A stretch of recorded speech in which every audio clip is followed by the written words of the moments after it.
সামনে 26-এ বিধানসভা ভোটে ভোট বয়কট করবে এরকম একটা চিন্তা ভাবনাও নিয়েছে। আমি এখন যে ডেলিভারিগুলো আছে সেই ডেলিভারিগুলোকেও হসপিটালে নিয়ে যাওয়ার মতন পরিস্থিতি নেই। দীর্ঘদিন ধরে বেহাল রাস্তা, বিভিন্ন সরকারি দপ্তরে অভিযোগ জানিয়েও আশ্বাস ছাড়া কিছুই মেলেনি। তাই 26-এর বিধানসভা নির্বাচনের আগে বেহাল রাস্তার সংস্কার না হলে ভোট বয়কটের হুঁশিয়ারি দিলেন দাঁতনের উত্তর আরবোনা গ্রামের বাসিন্দারা।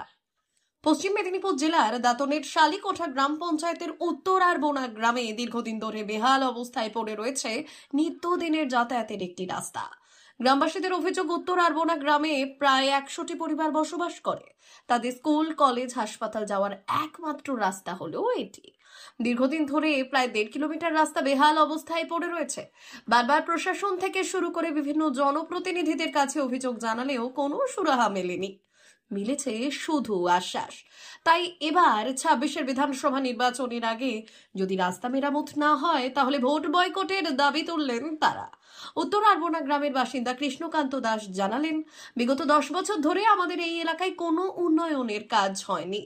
জনপ্রতিনিধি থেকে শুরু করে প্রশাসনিক আধিকারিকেরা এমনকি দিদিকে বলতেও ফোন করে কোনো লাভ হয়নি। তাই এবার বিধানসভা নির্বাচনের আগে রাস্তা না হলে ভোট বয়কট করার কথা জানিয়েছেন তিনি।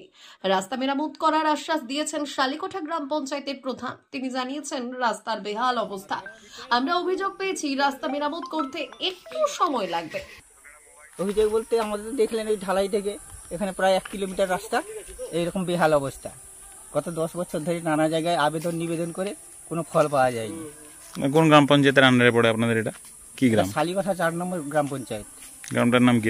এটা হচ্ছে উত্তর আরবোনা। এটা বুথ নম্বর হচ্ছে 201, পূর্ব বুথ, উত্তর আরবোনা। কেন করছে না কেন রাস্তা?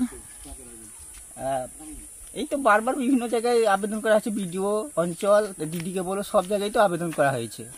হ্যাঁ আশ্বাস হচ্ছে। কি চাইছেন এখন? এখানে এই গ্রামে 100 বেশি পরিবার বাস, 100 বেশি পরিবার বাস করে এই পাড়াটাই শুধু। আর 500 পরিবার, আমাদের বুথের 500 পরিবারের মাঠে যাওয়ার একমাত্র রাস্তা। এবং আমাদের পরিবারের স্কুল, কলেজ, হাসপাতাল, ব্যাংক, অফিস, পোস্ট অফিস সব জায়গায় যার এই একমাত্র রাস্তা। আর বৃষ্টির সময় আমাদের যে বাচ্চা ছেলেরা 3 মাস স্কুল যেতে পারে না। কি নাম আপনার? আগে নাম কি আপনার? আমার নাম সুবল চন্দ্র দাস। দাবি মাননীয় সরকারের কাছে আমাদের একটাই, 10 বছর ধরে আমাদের শুধু আশ্বাস দিয়ে যাচ্ছেন। আমাদের অঞ্চল সভাপতির কাছ থেকে, যুব সভাপতির কাছ থেকে সবাই বারবার রাস্তা ইনকোয়ারি হচ্ছে, বারবার মাপ হয়ে যাচ্ছে, কিন্তু 10 বছরে কোনো কাজ হয়নি।